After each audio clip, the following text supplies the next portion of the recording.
Hello అందరికీ. అసలు కుంభమేళాలు ఎన్ని రకాలు, అదేవిధంగా కుంభమేళాల గురించి పూర్తి వివరాలు ఈ వీడియోలో చూద్దాం. కుంభమేళా అంటే అత్యధిక సంఖ్యలో యాత్రికులు పాల్గొనే ఒక తీర్థయాత్ర. కుంభమేళా అనేది అనేక మంది హిందువులు ఒక ప్రాంతంలో సాంస్కృతిపరమైన కార్యక్రమాలు చేసుకోవడం కోసం చేరుకునే ఒక యాత్ర. సాధారణ కుంభమేళా ప్రతి 4 సంవత్సరాలకు ఒకసారి జరుగుతుంది. అర్ధ కుంభమేళా అనేది ప్రతి 6 సంవత్సరాలకు ఒకసారి హరిద్వార లేదా ప్రయాగాలలో జరుగుతుంది. పూర్ణ కుంభమేళా అనేది ప్రతి 12 సంవత్సరాలకు ఒకసారి ప్రయాగ, హరిద్వార, ఉజ్జయిని, నాసిక్లో జరుగుతుంది. 12 పూర్ణ కుంభమేళాలు పూర్తి అయిన తర్వాత అంటే 144 సంవత్సరాలకు ఒకసారి అలహాబాద్లో మహాకుంభమేళా నిర్వహింపబడుతుంది. జనవరి 2027లో చివరగా ప్రయాగలో 45 రోజుల పాటు జరిగిన అర్ధ కుంభమేళాలో 17 మిలియన్లకు పైన హిందువులు హాజరవగా, అన్నిటిలో పవిత్రంగా భావించే మకర సంక్రాంతి అయిన జనవరి 15న ఒక్కరోజు మాత్రమే 5 మిలియన్లకు పైగా హాజరయ్యారని ఒక అంచనా. 2001లో జరిగిన చివర మహాకుంభమేళాకు దాదాపు 60 మిలియన్లకు పైన ప్రజలు హాజరయ్యారు. ఇటువంటి సందర్భంలోనైనా ఇంత పెద్ద సంఖ్యలో హాజరవడం ప్రపంచ చరిత్రలోనే తొలిసారి కావడం విశేషం. అంటే కుండ అని సంస్కృతంలో అర్థం. దీనికే కలశం అనే అర్థం కూడా ఉంది.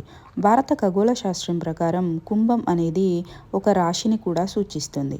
ఈ రాశిలోనే ఈ పండుగను నిర్వహిస్తారు. మేళా అంటే కూటమి, కలయిక లేక జాతరగా భావించవచ్చు. అనేక మంది హిందూ యాత్రికులు గంగా నది ఒడ్డున చేరుకొని చేసే వేడుకయే కుంభమేళా. సూర్యుడు, బృహస్పతి గ్రహం యొక్క స్థానాల ఆధారంగా ఈ వేడుక జరుపుకోవడం జరుగుతుంది.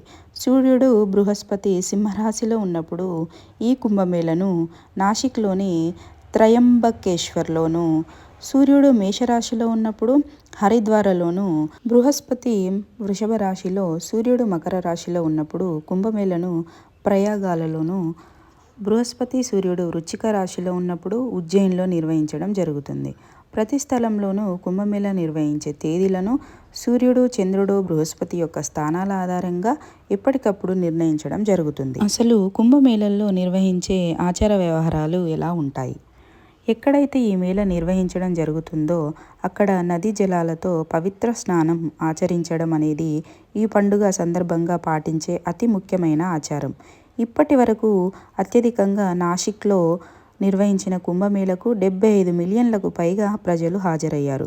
మతపరమైన చర్చలు, ఆధ్యాత్మిక గానాలు, పేదలకు, సన్యాసులకు అన్నదానాలతో పాటు మతం యొక్క ఆచార వ్యవహారాలను గూర్చి మత పెద్దల మధ్య జరిగే చర్చలు ఈ మేళాలో జరిగే కార్యక్రమాలు. అన్ని యాత్రా స్థలాలలోకి కుంభమేళాను అత్యంత పవిత్రమైనదిగా భావిస్తారు. వేల సంఖ్యలో సాధువులు, సన్యాసులు హాజరవడం ఈ మేళాకు ఒక ప్రత్యేకతను సంతరించి పెట్టింది.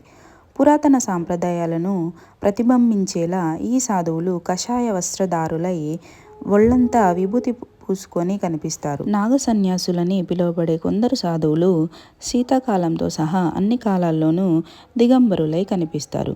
అదే ఈ మేళాల యొక్క ప్రత్యేకత. Thank you for watching. ఇలాంటి మరిన్ని వీడియోల కోసం మా ఛానల్ని సబ్స్క్రైబ్ చేసుకోండి.